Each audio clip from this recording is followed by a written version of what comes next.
I'd like to thank all of you for choosing WABMA and for heartily participating very actively in your cause. The Executive Director, Mr. Mike Yahweh, the Registrar of WABMA, Dr. Joe Obare, the head of our faculty, Ms. Ilemi Okoka, our head of Lagos campus, Mr. Rime Efeti, the head of our Enugu campus, Mrs. Chidebere Njoko Chukwu, our head of Abuja campus, Engineer Olamide Ajala, and distinguished students, ladies and gentlemen, and welcome to this August Assembly. It is a very, very distinct honor for me to welcome you all to this first quarter closing ceremony of the West Africa Broadcast and Media Academy. Today marks more than just the end of a quarter, and I like to be very clear about that. It marks the completion of yet another chapter in our ongoing journey to transform media and communication training across West Africa. As many of you know, we operate beyond the shores of Nigeria, and our ambition, our aim, is to transform the whole of the West Africa region media-wise.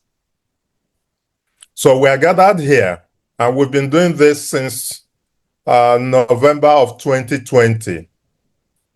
So we are gathered here not merely to close a calendar cycle, but to celebrate the resilience, innovation, and excellence that have defined our work these past few months.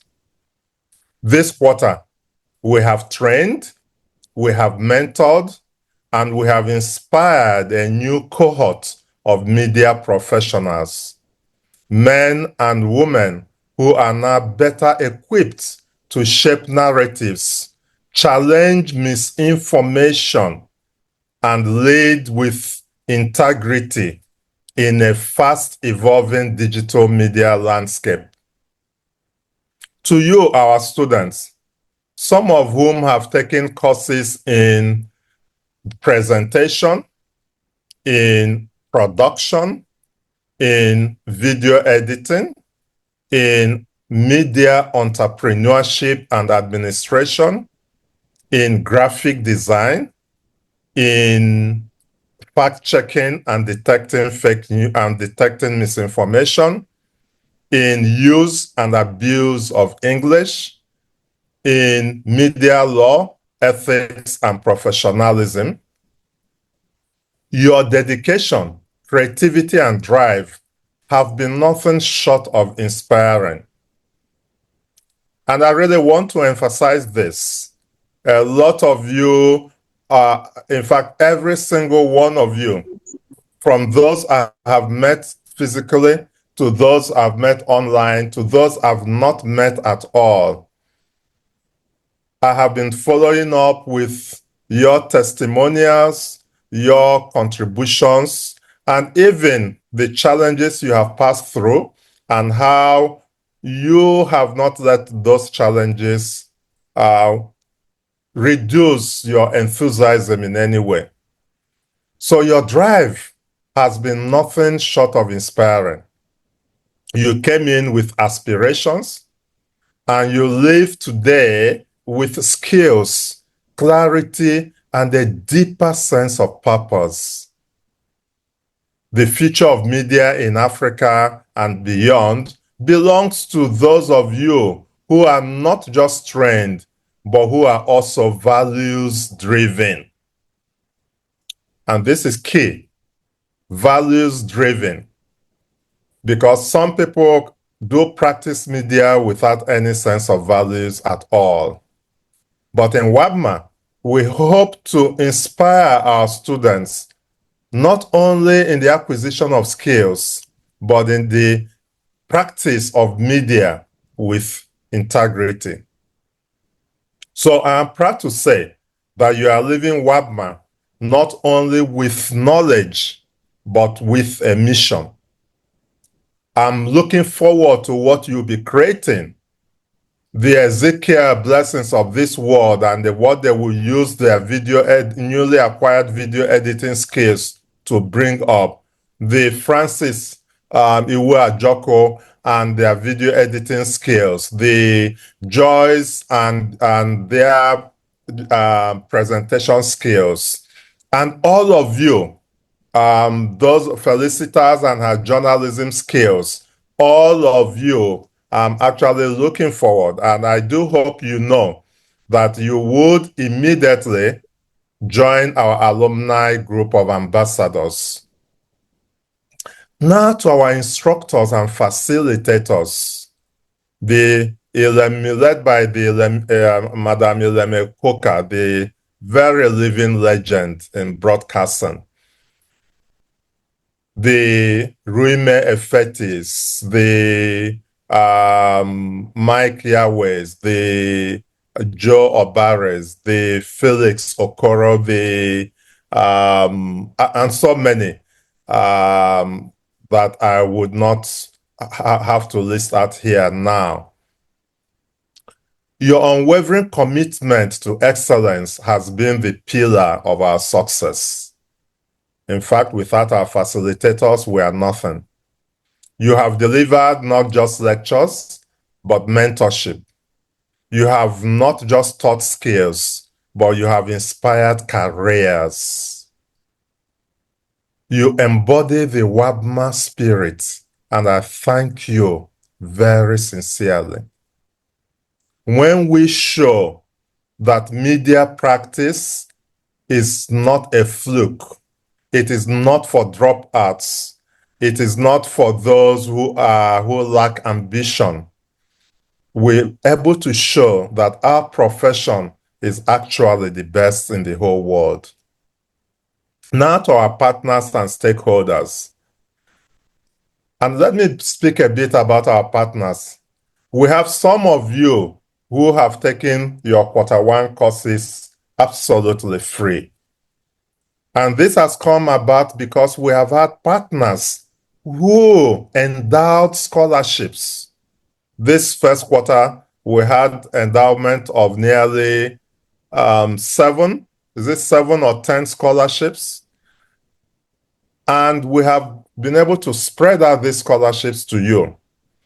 I'd like to, in particular, mention my professor and dean of the School of Communications at my alma mater. Professor Chris was my dean and still is the dean of the School of Communications at the Texas Southern University in Houston, Texas. And he endowed several scholarships. We've had friends of Jika Ato, our late executive director, who also endowed some scholarships. And so we thank all our partners and stakeholders. Your continued trust and collaboration remain the fuel for our vision. Together, we are building more than just an institution. We are building a movement, one that raises the standard of media education, ethical journalism, and impactful storytelling across the whole continent. So, as we look forward, I want to reaffirm WABMA's commitment to practical, industry-relevant training, to enhancing digital literacy and media innovation, and finally, to preparing our students to not only thrive in the marketplace, but to transform it. So let me end by reminding us all that this closing ceremony is not the end. It is a launch pad to apply what you have learned, to collaborate with us even more, and to lead boldly into your various ventures and activities. We are prepared to support you, to partner with you. So do please reach us. And finally, do not end your course here. Get on to wabma.org/courses or contact your mentors in WABMA directly and ask what next you can do. Whether it is a master class or another long course, whether it is an internship or volunteering in the media space, my advice to you is that once you have woken up, do not go back to sleep. The prize for perfection, the prize for excellence is perpetual alertness. And to be alert, we have to keep on learning. Yesterday, for those of you who are in the general studies class, I talked about the movement from unconscious incompetence.